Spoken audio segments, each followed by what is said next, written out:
మహాగణుడమైన దేవ, అద్వితీయుడమైన దేవ, సర్వోన్నతుడమైన దేవా, నీకు స్తోత్రాలు తండ్రి.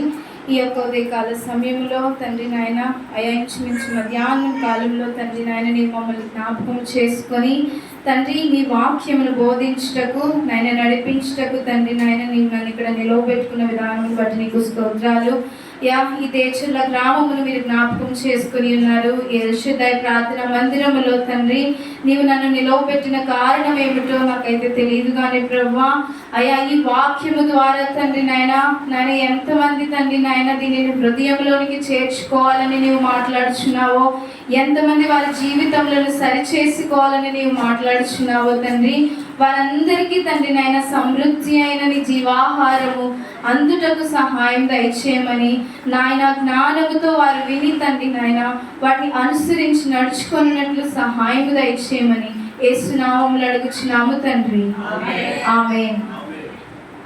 మరి యాకోబు రాసిన పత్రిక 5వ అధ్యాయము, యాకోబు రాసిన పత్రిక 5వ అధ్యాయము. బైబిల్ ఉన్న వారు అందరూ ఒకసారి పైకెత్తి చూపిస్తారా? వెరీ గుడ్, మంచిగా అందరు బైబిల్ తెచ్చుకున్నారు. తెచ్చుకున్న కారణం ఏంటి? ఓపెన్ చేసి దాన్ని చూడాలి, దాన్ని చదవాలి కదా. సో అందరము బైబిల్స్ ఓపెన్ చేద్దాం. యాకోబు రాసిన పత్రిక 5వ అధ్యాయము 13వ వచనము నుంచి 18 వచనాల వరకు మనం చదువుకుందాం. చదవండి. 5వ అధ్యాయము 13వ వచనం. సంభవించిన ఎవరికైనా సంతోషము కలిగిన అతడు కీర్తనలు పాడవలను. మీలో ఎవడైనా రోగి ఉన్నాడా? అతడు సంఘపు పెద్దలను పిలిపించవలను. వారు ప్రభువు నామమున అతనికి నూనె రాసి అతని కొరకు ప్రార్థన చేయవలను. 18 వచనముల వరకు చదువుకుందామండి. విశ్వాస సహితమైన ప్రార్థన ఆ రోగిని స్వస్థపరచును. ప్రభువు అతని లేపును. అతడు పాపములు చేసిన వాడైతే పాప క్షమాపణను, మీ పాపములను ఒకరితో ఒకడు ఒప్పుకొనడి. మీరు స్వస్థత పొందినట్లు ఒకరి కొరకు ఒకడు ప్రార్థన చేయండి. నీతిమంతుని జ్ఞాపన మనపూర్వకమైనదే, బహుబలము గలదైండును. ఏలియా మన వంటి స్వభావము గల మనుషుడే. వచ్చింపకుండానట్లు అతడు ఆసక్తితో ప్రార్థన చేయగా 3.5 సంవత్సరముల వరకు భూమి మీద వర్షింపలేదు. అతడు మరణ ప్రార్థన చేయగా ఆకాశము వర్షమిచ్చెను, భూమి తన ఫలమిచ్చింది. విన్నారా వాక్యం? మంచి విషయాలను దీంట్లో మనం జ్ఞాపకం చేసుకుందాం. వాక్యం అంతా మంచిదే. మనకు కావాల్సిన దేవుడు ఏమనుగ్రహిస్తారో చూద్దాం. చూడండి. సో ఇందులో మనకి ప్రార్థన ఎప్పుడు చేయాలి గమనించారా? అంశాలు ఏమున్నాయో, ప్రార్థన ఎప్పుడు చేయాలి, ఆ ప్రార్థనలో ఉన్న బలాన్ని మనం ఆశ్రయిస్తున్నామా లేదా, ఆ ప్రార్థనలో ఉన్న బలాన్ని మనం పొందుకుంటున్నామా లేదా, ఆ కార్యాలను మనం చూస్తున్నామా లేదా అనే విషయాలని ఇందులో జ్ఞాపకం చేస్తున్నారనమాట. సో ప్రార్థన అంటే ఏంటి? దేవునితో ఎప్పుడు మాట్లాడాలి? ప్రార్థన చేసేటప్పుడు మాట్లాడాలా? ప్రార్థన అంటే దేవునితో మాట్లాడడం. మరి ప్రార్థన చేసేటప్పుడు మాట్లాడడం అంటే? ప్రార్థన అంటే అంతా అయిపోయిన తర్వాత కాదు, మొదటిగా. అంటే ఏంటి? మొదట అర్థించు. అర్థన అంటే ఏంటంటే మొదటిగా దేవుని దగ్గరికి రావాలని దేవుడు కోరుకుంటున్నాడు. ఎప్పుడు రావాలి? మొదటిగా. ప్రార్థన అనగానేంటి? మొదటిగా. మీరందరూ చెప్పాలి. నేను ఇన్నిసార్లు ఎందుకు చెప్తున్నా మీరు చెప్పాలి. మొదటిగా దేవుణ్ణి ఆశ్రయించాలి, మొదటిగా దేవుని దగ్గర విజ్ఞాపన చేయాలి, మొదటిగా ఆయన నీడలోనికి మనం నడవాలి కదా. ఇక్కడ మనం నేర్చుకునే విషయాలు ఏంటంటే, మొదటిది ఆయన ఏం చెప్తున్నాడు? మీలో ఎవరికైనాను శ్రమ సంభవించినా అతడు ప్రార్థన చేయవలెను. మొదటిది ఏంటిది? శ్రమ కలిగినప్పుడు ప్రార్థన చేయమంటున్నారు. రెండో విషయం ఎక్కడుందంటే 14వ వచనంలో చూడండి. మీలో ఎవడైనాను రోగి అయి ఉన్నాడా? అతడు సంఘపు పెద్దలను పిలిపించవలెను. వారు ప్రభువు నామమున అతనికి నూనె రాసి అతని కొరకు ప్రార్థన చేయవలెను. ఎన్నిసార్లు? 2 విషయాల గురించి ఇక్కడ మాట్లాడుతున్నారు. ఒకటి శ్రమ గురించి, ఒకటి రోగములో ఉన్న దాని గురించి. మొదటిది మనం శ్రమ గురించి నేర్చుకుందాం. శ్రమలో ప్రార్థన చేస్తున్నామా లేదా? మనకి శ్రమ సంభవించినప్పుడు దేవుడిని ఆశ్రయిస్తున్నామా లేదా? దేవుడు ఏం చెప్తున్నారు? మొదట రమ్మన్నారు. మనకి శ్రమ వచ్చింది, ఫస్ట్ ఎవరిని చూస్తాం? అబద్ధాలు చెప్పతే మనుషుల వైపు చూస్తే మన కళ్ళు కదా. ఇప్పుడు నీకు ధనం అవసరం వచ్చిందనుకోండి, ఎవరైనా మన ఫ్రెండ్స్లోనో లేదా మన బంధువుల్లోనో ధనం ఎక్కువ ఉండి మనకి సహాయం చేసే వాళ్ళు ఎవరైనా ఉంటే ఫస్ట్ వాళ్ళకి ఫోన్ కొడతాం, అవునా కాదా? మొదట ఎవరికి ఫోన్ కొడతాం? ధనం ఎవరి దగ్గర ఉంటే వాళ్ళ దగ్గర ఫోన్ వెళ్ళిపోతుంది. నాకు అతను ఫోన్ చేయగానే ఏంటి ఫోన్ చేసింది ఈవిడ, అప్పుడే అర్థమైపోతుంది వాళ్ళకి, ఈవిడకేమో డబ్బులు అవసరం వచ్చి ఉంటుంది అందుకే నాకు ఫోన్ చేసింది అని. సో మొదట మనం మనుషులు చూసినప్పుడు వాళ్ళు ఏమనుకుంటారు? ఇక ఫోన్ కూడా ఎత్తరు, వాళ్ళు ఎత్తకుండా అర్థమైపోయి వాళ్ళు కట్ చేసేసేస్తారు. అప్పుడు మళ్ళీ బాధపడతాం మనం మనసులో, అవునా?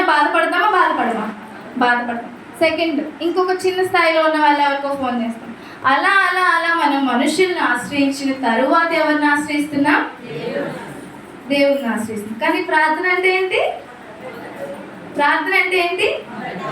మొదట దేవుణ్ణి ఆశ్రయించాలి. మొదట దేవుణ్ణి ఆశ్రయించిన తరువాతనే నీవు మనుషుల వైపు చూడాలి. మొదట దేవుణ్ణి ఆశ్రయించావు అనుకోండి, నువ్వు తర్వాత ఫోన్ చేసావు అనుకోండి, ఆ ధనం ఎక్కువ ఉన్న అతనికి వెంటనే హెల్ప్ చేసేస్తారు. నమ్ముతారా? నమ్మిన వారందరూ హల్లెలూయా చెప్తామా? హల్లెలూయా. సో శ్రమ వచ్చినప్పుడు మొదట ఎవరిని ఆశ్రయించాలి? దేవుణ్ణి ఆశ్రయించాలి. సో దీనికి సంబంధించి మనం కీర్తనల గ్రంథము 50వ అధ్యాయము 15వ వచనం ఓపెన్ చేసి చదవండి ఫాస్ట్గా.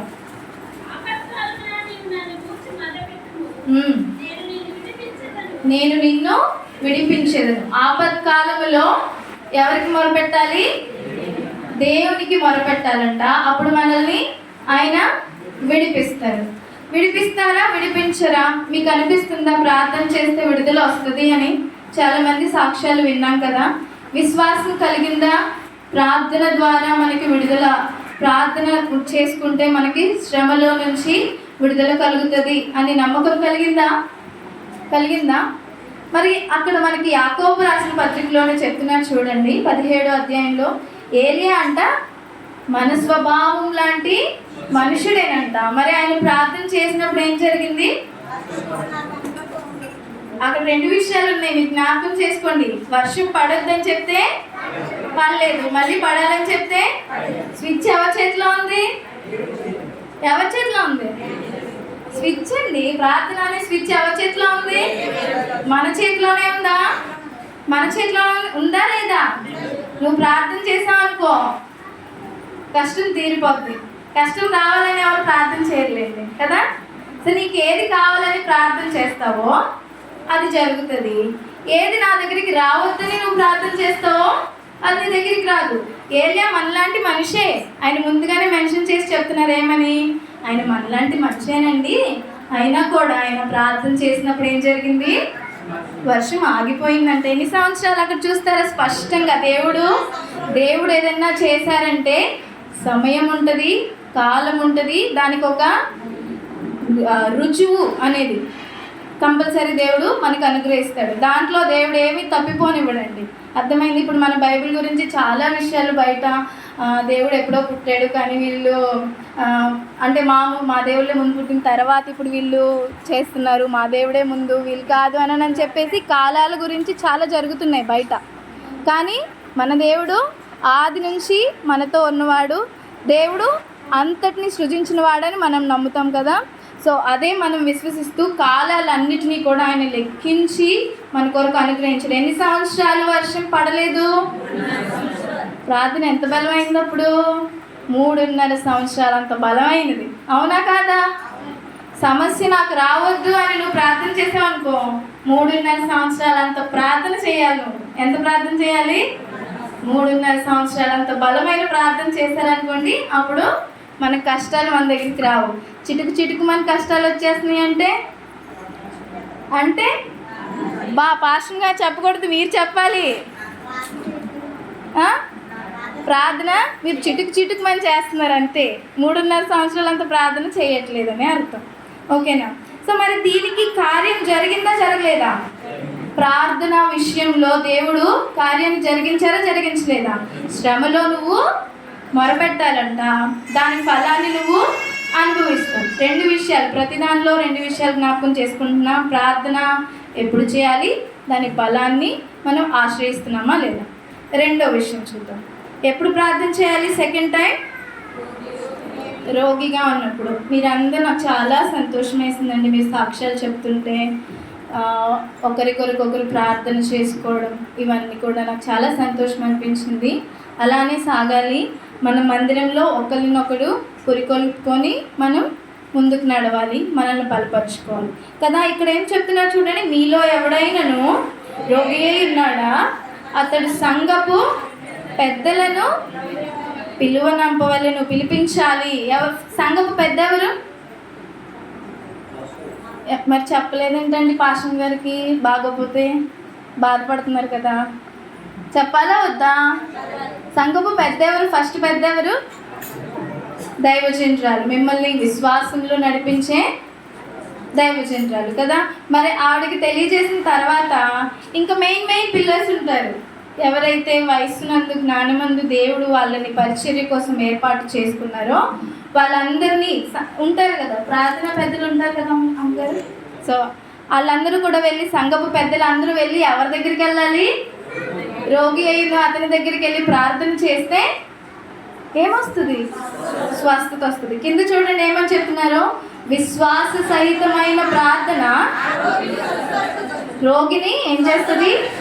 స్వస్థపరుస్తుంది. మన ప్రార్థన ఎంత బలమైందో అర్థమవుతుందా? ఫస్ట్ మనకి శ్రమ వచ్చినప్పుడు ఏం చేసాం? ప్రార్థన చేసాం. సో ఆ స్విచ్ మన దగ్గరే ఉంది. నీకు కావాలంటే ఆన్ చేసుకోవచ్చు, లేదంటే ఆఫ్ చేసుకోవచ్చు. దాని బలం మనకి అర్థమైంది. మరి రెండో విషయంలో ఏం చెప్తున్నారు, సంఘపు పెద్దలందరూ వెళ్ళి ప్రార్థన చేస్తే ఆ ప్రార్థన చాలా బలమైనదంట. అతను ఏం చేస్తున్నారు? స్వస్థత పొందుతున్నాడంట. స్వస్థత పొందిన తర్వాత ఇంకొక విషయం చెప్తున్నారు చూడండి, ఏమని చెప్తున్నాడు?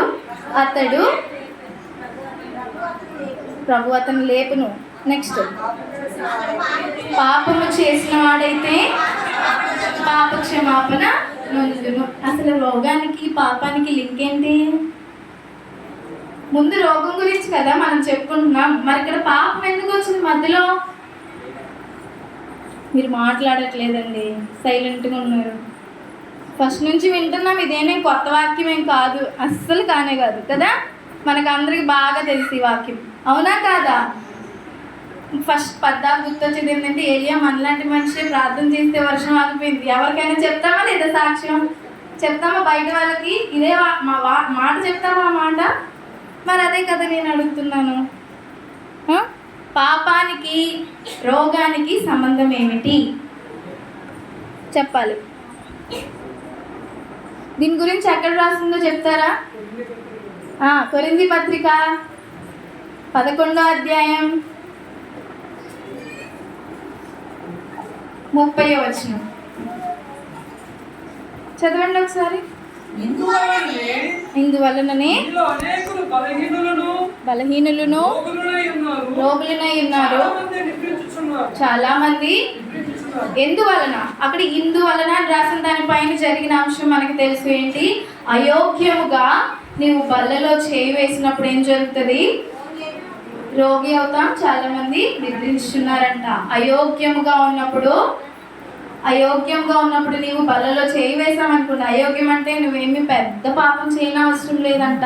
దాంట్లో చాలా మర్మాన్ని దాచించాడు దేవుడు తెలుసా. ఇద్దరు మన సహోదరులు ఉన్నారనుకోండి, వాళ్ళిద్దరికి పొసగట్లేదు అనుకోండి, ఇంట్లో వాళ్ళే అన్నదమ్ములు ఉన్నారనుకోండి, నీ తమ్ముడు నిన్ను క్షమించిన తర్వాత వచ్చి విన్నారా? సమాధాన పడిన తరువాత బల్లలో చేయి వేయమని చెప్తారు. అంటే ఇప్పుడు అయోగ్యముగా నీవు బల్లని పుచ్చుకుంటున్నావు అనుకోండి, పాపమే. పాపం అనేది ఒక రోగమే. అంతటి పాపము అనే రోగంలో నుంచి కూడా ఏం జరుగుతుంది? విడుదల. దేని వలన? ప్రార్థన వలన. దేని వలన? అందరు చెప్పాలి. ప్రార్థన వలన. ప్రార్థన అంటే మొదట దేవుణ్ణి ఆశ్రయించడం. అవునా కాదా? మొదట దేవుణ్ణి ఆశ్రయించడం. ఇంకొక విషయాన్ని మనం చూద్దాం. చూడండి, మనకి శ్రమ వచ్చింది, తీరిపోయింది అనుకుందాం. కొంతసేపు రోగం వచ్చింది, తీరిపోయింది. అవునా? తర్వాత ఏమొస్తుంది?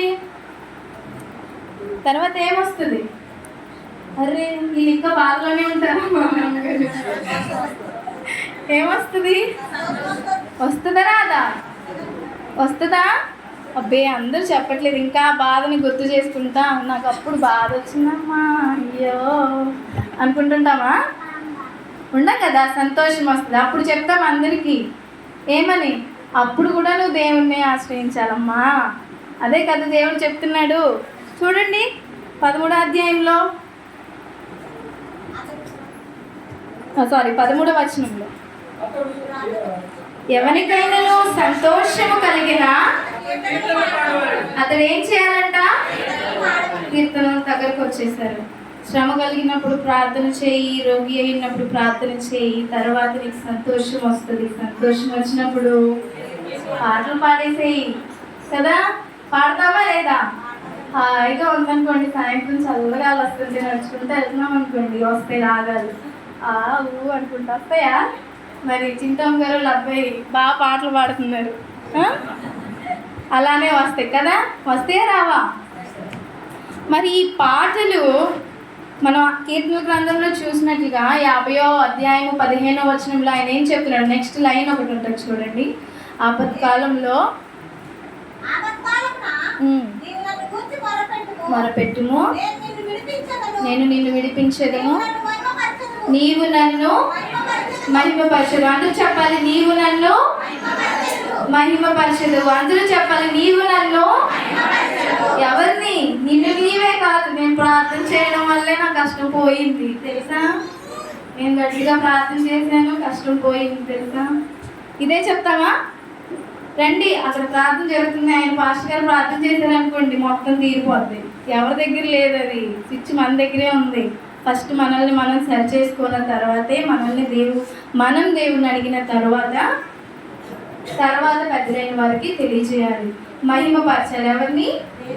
దేవుని మహిమపరచాలి. మహిమ అంటే ఇక్కడేమో కీర్తనలు పాడమంటున్నారు, అక్కడేమో మహిమ చేయమంటున్నారు. అంటే ఏంటి? కీర్తనలైనా మహిమైనా ఒకటే కదా. ఆ మహిమ ఎలా చేయాలి? కీర్తనలు పాడుచు చేయాలి. ఎలా చేయాలి? కీర్తనలు పాడుచు దేవుణ్ణి మహిమపరచాలి. ఎలా మహిమపరచాలి అనేది కూడా రాసుకొని చూడండి. పాటలు సంతోషం కలిగినప్పుడు నార్మల్గా మన సంతోషాన్ని వ్యక్తపరచడానికి కాదు, కానీ హెచ్చరించుకోవచ్చు కూడా అంట పాటల ద్వారా. ఎక్కడుందో చెప్తారు ఇది మరి? పాటల ద్వారా ఒకరినొక్కడు హెచ్చరించుకొని ఎఫ్ఎస్సీలకు బుక్ చెప్పేసాను, వెతికేయండి. 5వ అధ్యాయం వచనం చెప్పండి.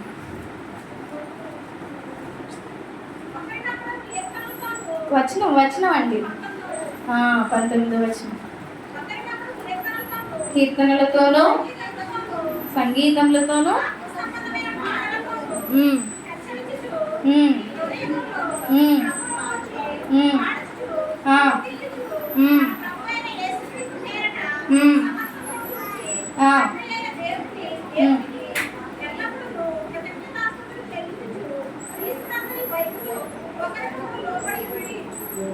ఎవరికి? క్రీస్తునందలి భయముతో ఒకరినొకడికి లోబడాలంట. దీని గురించి తర్వాత మాట్లాడదాం. ఫస్ట్ ఏం చెప్తున్నారు? కీర్తనలతో హెచ్చరించుకోవచ్చంట. మనకి సంతోషము కలిగినప్పుడు మంచిగా పాటలు పాడుతూ, నాకు ఇలా జరిగింది కదా, నాకు శ్రమ పోయింది కదా, రోగము తగ్గింది కదా, ఇప్పుడు పదండి మనం అందరం వెళ్ళి దేవుణ్ణి స్తుతిద్దాము అనని హెచ్చరించుకుంటూ దేవుని సన్నిధిలోనికి నడిపించామనుకోండి, అప్పుడు ఏం జరుగుతుంది?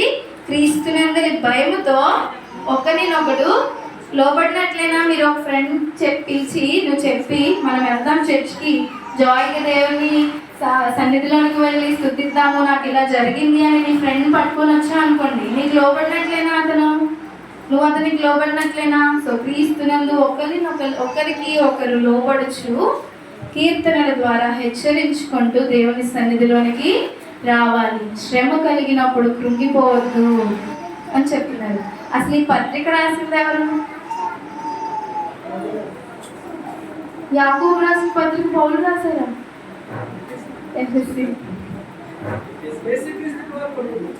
యేసుక్రీస్తు ప్రభు వారి తమ్ముడు. ఎంతమంది యాకోబులు బైబిల్లో ఉన్నారు? బైబిల్లో చాలా మంది ఉన్నారులే, కానీ కొత్త నిబంధనలు ఎంతమంది ఉన్నారు చెప్పండి.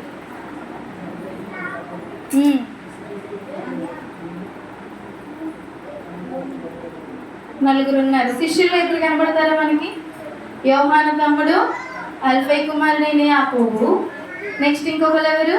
యేసు ప్రభు వారి తమ్ముడు, యూదా తండ్రి అయిన యాకోబు.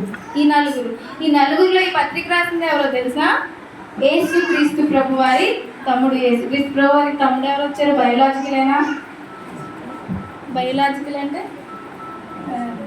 తల్లి, మన ఒకటే తల్లి మరియ గారికే పుట్టారా అని. అవునా కాదా? మిమ్మల్ని ఎవరు ఈ క్వశ్చన్ అడగలేదా? బైబిల్ ఎగ్జామ్స్ బాగా రాస్తారు కదా మీరు, నాకు తెలుసు. లాస్ట్ టైం నేను వచ్చాను, మీరు నన్ను గుర్తుపెట్టుంటే. మరి అప్పుడు బైబిల్ ఎగ్జామ్ రాశారు, చెప్పాలి. ఉన్నారా లేరా?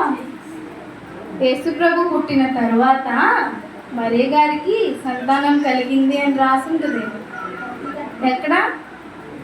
మత్తయి సువార్త 13 రాసుకోండి. 13వ అధ్యాయము 55వ వచనంలో వాళ్ళకి సంతానం కలిగింది. వాళ్ళల్లో ఒకళ్ళు యాకోబు అని చెప్తారు. ఈ యాకోబు సహోదరు ప్రేమ చూపించు ఎవరి కోసం రాశారో తెలుసా ఈ పత్రిక? 1వ అధ్యాయం 1వ వచనం చదువుతామా? దేవుని యొక్కయు ప్రభు అయిన యేసుక్రీస్తు యొక్కయు దాసుడైన యాకోబు అన్య దేశముల యందు చెదరి ఉన్న 12 గోత్రముల వారికి శుభమని చెప్పి వ్రాయినది. ఎవరికి రాస్తున్నారు? 12 గోత్రముల వారికి రాస్తున్నారు. మనకు కాదు కదా? మనకేనా? 12 గోత్రంలో చెదిరిపోయిన వారు మనమేనా? ఇశ్రాయేలీలకు కాదా మనం? అవునా కాదా? ఇది వర్తమానం అని మీరు అంటున్నారేమో, కానీ నాకు ఒక క్లాస్ అని నేను చెప్తాను. క్లాస్లో ఏం చేయాలి స్టూడెంట్స్? రెస్పాన్స్ ఇవ్వాలి కదా. సో రెస్పాండ్ అవ్వండి. అవునా కాదా? చదిరిపోయిన ఇశ్రాయేలీలలో మనం కూడా ఉన్నాం. వాళ్ళు అప్పుడెప్పుడో చదిరిపోయే వాళ్ళ నుంచి సంతానంగా మనం ఇప్పుడు వచ్చాం. అందరినీ పోగేస్తారు. ఎప్పటికీ? తిప్పు దినానికి మనం పోగేసి మనం అందరం యెరూషలేములో జాయిగా ఉంటాము. ఒకవేళ నిద్రించి ఉన్నాం అనుకోండి, మొదట మనమే లేస్తాం కదా. సో ఈ పత్రిక ద్వారా దేవుడు మనకి ఏం తెలియజేస్తున్నారంటే, చాలా విషయాలు ఉన్నాయి, కానీ మనం నేర్చుకున్న విషయాలు ఏంటి? ప్రార్థన చేయాలి, ప్రప్రథముగా దేవుని ఆశ్రయించాలి. శ్రమ వచ్చిందంటే నువ్వు కృంగిపోకూడదు. మొదట ఎవరిని చూడకూడదు? మనుషుల్ని ఆశ్రయించొద్దు. ప్రప్రథముగా దేవుని ఆశ్రయించాలి. రోగిగా ఉన్నారనుకోండి, ఎవరికైనా తెలిసిందనుకోండి, సంఘంలో ఉన్నవారు వెంటనే వెళ్ళిపోయి ప్రార్థన చేయండి. ఇంటి దగ్గర ఉన్న వాళ్ళకైతే చాలా జాయి, వెళ్ళిపోవచ్చు తొందరగా. అవునా కాదా? పని నుంచి సాయంత్రం వచ్చే వాళ్ళు అనుకోండి, తెలియజేయగానే వెళ్ళిపోయి మొదట ఏం చేసి రావాలి? అతని దగ్గరికి వెళ్ళి ప్రార్థన చేసి వచ్చారనుకోండి, మనకు కూడా ఒక రోజు మనం కూడా రోగి అయి ఉంటాం. అప్పుడు నీ దగ్గరికి ఎవరు రాకపోతే బాధపడమా? మరి నీకు ఎవరు సహాయం వద్దా? నీకు సహాయం కావాలి, మరి నువ్వు ఎవరి దగ్గరికి వెళ్ళవా? వెళ్తాం కదా, మరి వెళ్ళాలి కదా. మనకి సహాయం కావాలని చెప్తున్నాం. మరి మనం ఎవరి దగ్గరికైనా వెళ్తేనే కదా మనం ఎవరి దగ్గరికైనా వస్తాం. నేను చూడు, మా వదిన నాకు బాగోపోతే అసలు పలకరీయడానికి ఫోన్ కూడా చేయలేదు. చెప్పుకుంటామా? చెప్పుకో. మా అక్క నాకు ఫోన్ కూడా చేయలేదు. నా తోడు పుట్టాడు, అయినా కానీ నాకేమన్నా బాధ వస్తే నన్ను ఆదరించట్లేదు. మరి నువ్వు ఆదరిస్తే కదా, నువ్వు మొదట మాట్లాడితే కదా. వాక్యం గురించి ఏమని చెప్తున్నారు తెలుసా? 2 అంచుల వాడి అయిన ఖడ్గము. మామూలు ఖడ్గం కాదండి బాబు, వాడి అయిన ఖడ్గం. మామూలు ఖడ్గానికి వాడి అయిన ఖడ్గం అంటే ఏంటి? ఎప్పుడు సానలోనే ఉంటుంది అది, వాడి అయిన ఖడ్గం. సో ఎటువైపు అయినా కూడా పదునుగా ఉంటుంది. సో దాన్ని ఫస్ట్ ఎందుకు 2 అంచులు కలిగిన ఖడ్గం గురించి మాట్లాడారు? మనం ఇంట్లో యూజ్ చేసే చాక్ ఏంటి, ఒక సైడే పదును ఉంటుంది కదా, మరి 2 అంచుల వాడి అయిన ఖడ్గం అని బైబిల్ని పోల్చారు. ఎందుకని? ఒకటి వాక్యం, ఒకటి ప్రార్థన. ఇంకా దాన్ని దేనికి అనుసంధానించుకోవచ్చు? మొదట ఫస్ట్ నిన్ను నీవు చెక్కుకొని, నిన్ను నీవు మలుచుకొని, తర్వాత ఎదుటి వాని గురించి చూడాలి. అదే చెప్తారు కదా, మొదట నీలో కంట్లో ఉన్న తీసివేసి తర్వాత ఎదుటి వాడిని సరి చేయాలి కదా. సో ఎక్కడికో వెళ్ళిపోతుంది, మన అంశం దాటిపోతున్నాం, దేవుడు నడిపింపు.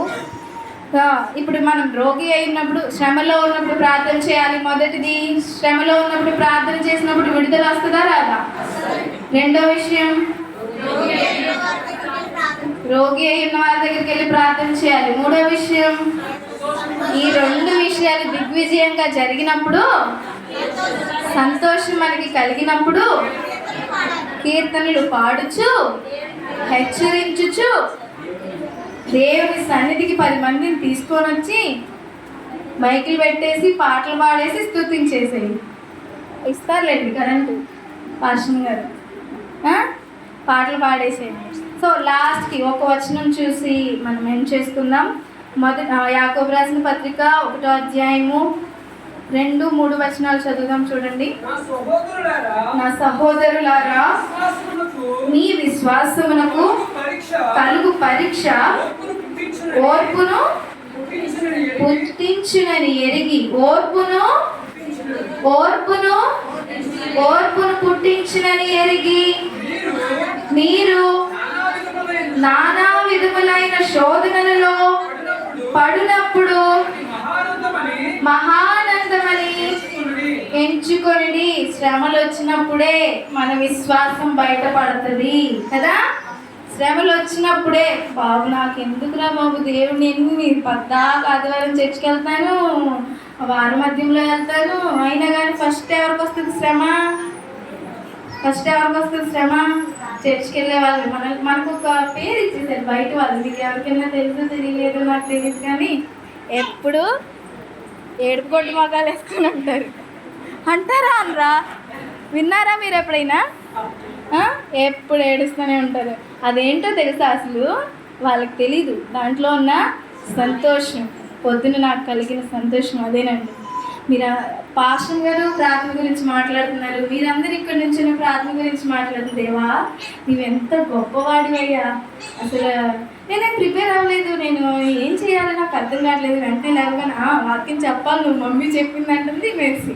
అలా అంటే నేను ఏం చెప్పాలి ప్రభు అని అనుకున్నప్పుడు ప్రార్థన గురించి చెప్పేసామా అని చెప్పి నాకు ఈ వాక్యాన్ని యాకోబు రాసిన పత్రిక 5వ అధ్యాయము 13వ వచనం దేవుడు నాకు చూపించారు. సో ఈ ప్రార్థన అనే అంశాన్ని వినినప్పుడు సంతోషం వస్తుందా రాదా? ముందుగానే దేవుడు ఎందుకు తెలియజేశారనే సంతోషం కలిగినప్పుడు ఒక జాయ్తో కూడిన కన్నీళ్ళు వస్తాయా రావా? ఆనంద బాష్పాలు తెలుగులో కదా, వస్తాయా రావా? అది వాళ్ళకి తెలియక మనల్ని పద్దాక ఏమంటారు, దాంట్లో జాయ్ ఉంది, దాంట్లో శక్తి ఉంది. ఆ శ్రమ వచ్చినప్పుడు మనకి ఏం కలుగుతుందంట, మన విశ్వాసం ఏంటో తెలుస్తుందంట. ఆ విశ్వాసం వల్ల ఏమొస్తుందంట, ఓర్పు మనకి. సో విశ్వాసమునకు కలుగు పరీక్ష ఓర్పును పుట్టిస్తుంది. ఇక నీకు శ్రమలు అలవాటు అయిపోయిన తర్వాత నువ్వేం చెప్తావు తెలుసా? దేవుడు నాతో ఉన్నాడు, ఎలాంటిదైనా కొండని పిండి చేయగల శక్తిమంతుడు నాతో ఉన్నప్పుడు నాకు భయం ఏంటబ్బా? అవునా కాదా? నాకు భయం ఏం లేదు. అబ్బే మీరేంటి మొక్కలు ఇలా పెట్టుకొని చూస్తున్నారు? సంతోషంగా ఉండాలండి, సంతోషంగా ఉండాలి. దేవుని వాక్యాన్ని వినేటప్పుడు సంతోషంగా ఉండాలి. సంతోషంగా ఉన్నప్పుడు మాత్రమే ఆ మాటలు మన హృదయంలో వెళ్ళిపోతాయి. జాయిగా సినిమా చూస్తూ ఉన్నాను సరదాగా, ఎవరన్నా అడిగారు అనుకోండి, సాయంత్రానికి కూర్చునే వాడికి ఆ స్టోరీ మొత్తం చెప్పిందాక నిద్రపడరు. వాడికి ఏమి బయటికి వెళ్ళి మళ్ళీ చూడవసరం లేదు ఆ సినిమాని, కళ్ళకి కట్టినట్టు తెరే ఇక్కడే చెప్తాం అనమాట. చూడు వాళ్ళ కళ్ళకి కనపడిపోద్ది అనమాట, అరే ఈ క్యారెక్టర్ వచ్చాడు వెళ్ళిపోయాడు, అది వచ్చింది ఇది వచ్చింది అని చెప్తామా లేదా? వాక్యాన్ని కూడా మరి అలానే చెప్పాలి. మనం అంత జాయ్ఫుల్గా ఉన్నప్పుడే మనకు అది హృదయంలో ఉంటుంది. నీకు అది ఎందుకు ఉంది సినిమా హృదయంలో? జాయిగా విన్నావు నువ్వు, హ్యాపీగా చూసావు నువ్వు, దాంట్లో నవ్వాడు అనుకోండి మనం నవ్వుతాం, వాళ్ళు ఏడ్చారనుకోండి మనం ఏడుస్తాం. సీరియల్ చూస్తారా మీరు? చూస్తారా? పూతరేకు, అరిసెలు చూడండి. దాంట్లో ఏడ్చారనుకోండి ఆడవండి, నవ్వారనుకోండి నవ్వండి. మరి ఎవరికైనా సమస్య వచ్చినప్పుడు మాత్రం వాడి సంతోషాన్ని నీకు దుఃఖం, వాడు సంతోషంగా ఉంటే నీకేంటి? నీకు దుఃఖం. ఏంట్రా బాబు వీడు ఎదిగిపోతున్నాడు, నేనేమో ఎక్కడేసిన బొమ్మలు ఉన్నట్టు అప్పుడు ఉన్నానని నీకు దుఃఖం. వాడు బాధలో ఉన్నప్పుడు సంతోషం. అసలు అయ్యో నీకు బాధ వచ్చిందా అని మనం అనుకుంటాం, కానీ లోపల లెస్సకి చెప్పారు వారికి డ్యాన్స్లు వేసేస్తారంట హృదయంలో. అలా ఉండకూడదంట. ఓర్పు, విశ్వాసము మనకి పరీక్ష కలిగిన దాంట్లో నుంచి మనకి ఓర్పును పుట్టించినప్పుడు మనకేంటి? శ్రమలు ఉన్నప్పుడు మహానందము కలుగుతుందంట. ఏం కలుగుతుంది? మహానందం కలుగుతుంది. అట్టి మహానందమును దేవుడు నీ హృదయంలో, నా హృదయంలో నీరు కట్టి ఫలింప చేయనట్లు, ఈ వాక్యము ప్రతి ఒక్కరి హృదయంలో నిలిచినట్లు మనమందరం ఒక పాట పాడుకున్నాము. దేవుని స్తుతించాలి. అందరూ కూడా దేవుని స్తుతించాలి. ప్రార్థనా శక్తి నాకు కావాలయా, నీ పరలోక అభిషేకం కావాలయా. ప్రార్థనా శక్తి నాకు కావాలయా, నీ పరలోక అభిషేకం కావాలయా. యేసయ్యా కావాలయా, నీ ఆత్మాభిషేకం కావాలయా. యేసయ్యా కావాలయా, నీ ఆత్మాభిషేకం కావాలయా. ప్రార్థనా శక్తి నాకు కావాలయా, నీ పరలోక అభిషేకం కావాలయా. ప్రార్థనా శక్తి నాకు కావాలయా, నీ పరలోక అభిషేకం కావాలయా. ఏలియా ప్రార్థించగా పొందిన శక్తి, నేను ప్రార్థించగా ఏలియా ప్రార్థించగా పొందిన శక్తి, నేను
దేవునికి మహిమ కలుగును గాక.